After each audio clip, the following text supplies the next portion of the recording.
Hey guys, welcome to learn with Sneha. आज हम start करेंगे unit 1 of block 3, Alfred Lord Tennyson 1।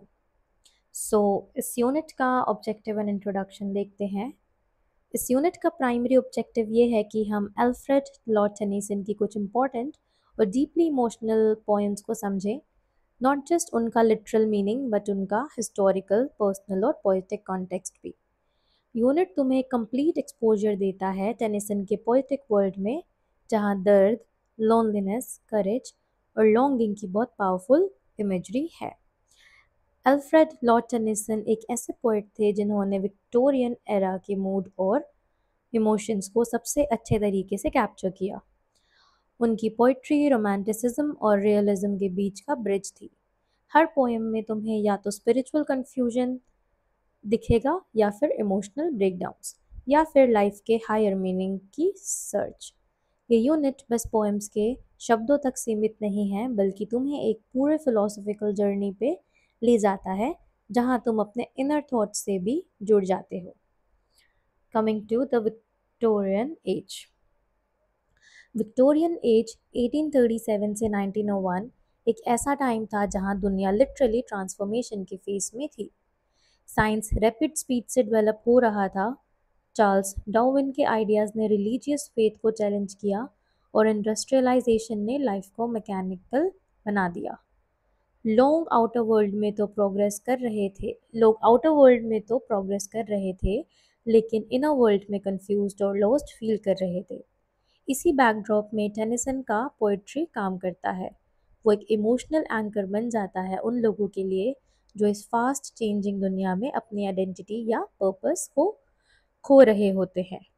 Tennyson की poems modern feelings of isolation, doubt और yearning को एक लिरिकल एंड ग्रेसफुल तरीके से एक्सप्रेस करती है।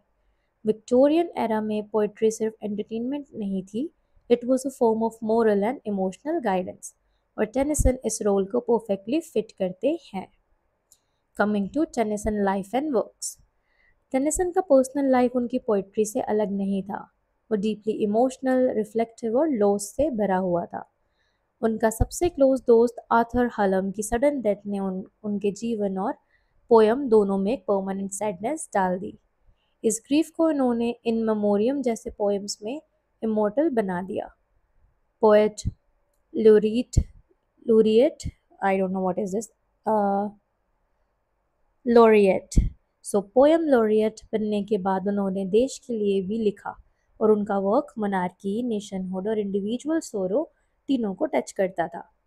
टेनिसन के फेमस वर्क्स में the lotus eaters, Ulysses, break break break, the princess और आइडल्स ऑफ द किंग जैसे पोएम्स हैं, जिसमें एपिक थीम्स और इमोशनल डेप्थ का मिक्स है। उनकी लैंग्वेज मेलोडिक और सिंबॉलिक होती है, हर लाइन में एक लेयर्ड मीनिंग होता है। उनकी राइटिंग कभी प्रीची नहीं होती, बट वो तुम्हारे दिल से डायरेक्ट कनेक्ट कर लेती है। Alright, coming to lines from the lotus eaters. 1 second.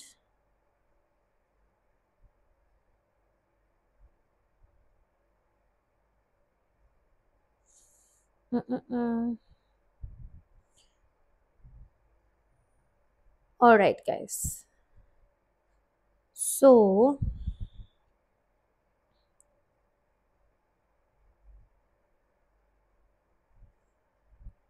1 second. Okay, so ये पोएम एक एस्केपिस्ट फैंटेसी है जो होमर के ओडिसे ओडेसे से इंस्पायर्ड है। होमर के ओडिसे के मैं डाल दूंगी, like it's from the semester 1 and 2। I upload those videos also.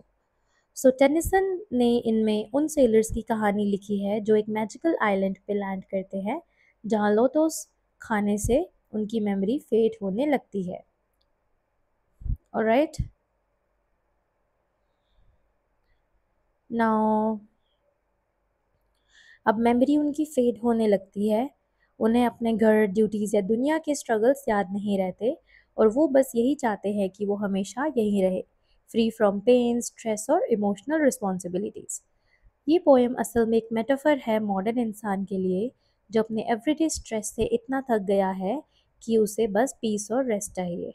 Poem का टोन ड्रीमी और म्यूजिकल है और वो एक क्वेश्चन रेज करता है, क्या लाइफ में कांस्टेंट स्ट्रगल और एम्बिशन ज़रूरी है, या क्या हम कभी रेस्ट डिज़र्व नहीं करते।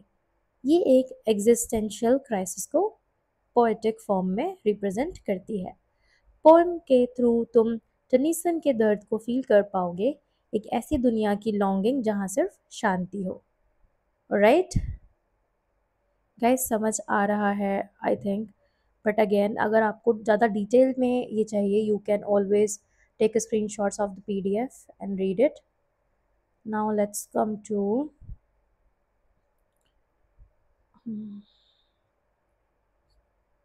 यूलिसिस। यूलिसिस एक मोटिवेशनल और इंस्पायरिंग पोएम है जो एक एजिंग वॉरियर के पॉइंट ऑफ व्यू से लिखी गई है। यूलिसिस, जो अब एक किंग बन चुका है, उसे अपनी प्रेजेंट बोरिंग लाइफ से डिससेटिस्फैक्शन है। वो एडवेंचर, एक्साइटमेंट और एक पर्पसफुल लाइफ को मिस करता है। उसका मन कहता है कि जब तक हम जिंदा हैं तब तक हमें सीखना, एक्सप्लोर करना और स्ट्राइव करना करते रहना चाहिए। ये पोएम एक्चुअली टेनिसन के खुद के इमोशंस को एक्सप्रेशन ये पोएम एक्चुअली टेनिसन के खुद के इमोशंस का एक्सप्रेशन है जो उन्होंने हलम की डेथ के बाद लिखी थी, जहां उनका मन कहता है कि ज़िंदगी दर्द से भरी है, लेकिन उसका मतलब भी है और उसे जीना छोड़ नहीं सकते। पोएम के लाइंस जैसे to strive, to seek, to find and not to yield एक एंथम बन गया है उन सब के लिए जो लाइफ के हर स्ट्रगल का सामना करेज के साथ करते हैं। यूलिसिस का टोन डिटरमाइंड और होपफुल है और वो बताता है कि ट्रू स्पिरिट कभी रिटायर नहीं होती, इवन ओल्ड एज में भी नहीं। Coming to break break break.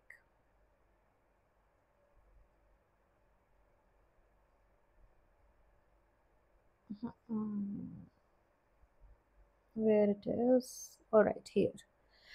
सो ये पोएम शॉर्ट और लिरिकल है, लेकिन इसका इमोशनल इम्पैक्ट बहुत इंटेंस है। ये टेनिसन ने अपने दोस्त हलम की डेथ के बाद लिखी थी और इसमें उन्होंने ग्रीफ का एक्सप्रेशन बहुत रॉ और ऑनेस्ट तरीके से किया है। पोएम में स्पीकर सी की तरफ देखता है, वेव्स बार बार शोर पे टूट रही हैं और स्पीकर उस दर्द को रिलेट कर रहा है जो उसके अंदर बार बार वेव की तरह उठा है। दुनिया काफ़ी नॉर्मल चल रही है, चिल्ड्रन प्ले कर रहे हैं, शिप्स मूव कर रही हैं, बट स्पीकर की लाइफ थमी हुई लगती है।